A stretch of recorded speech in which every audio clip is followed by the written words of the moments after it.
A factory reset erases all data, apps, and settings, returning your phone to its original state. This is useful for fixing software issues, removing malware, or preparing the phone for resale. Since Schok might be a misspelling or lesser-known brand, often referring to Samsung devices provided by Assurance Wireless, this guide assumes you have a Samsung phone.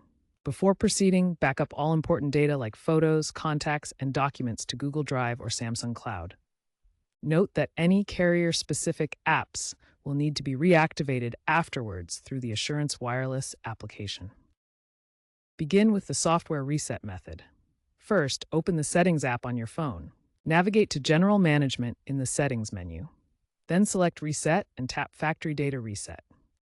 You may need to enter your PIN or pattern for confirmation. Review the warning message carefully, as this process is irreversible. Then tap Reset to begin. The reset process can take 5 to 15 minutes.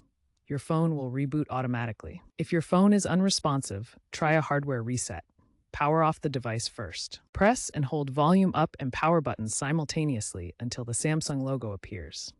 Use volume buttons to navigate to Wipe Data Factory Reset and press power to select. Confirm the reset in recovery mode. Note the warning that you may need to enter Google account information afterward. If issues persist after reset, contact Assurance Wireless support for further assistance.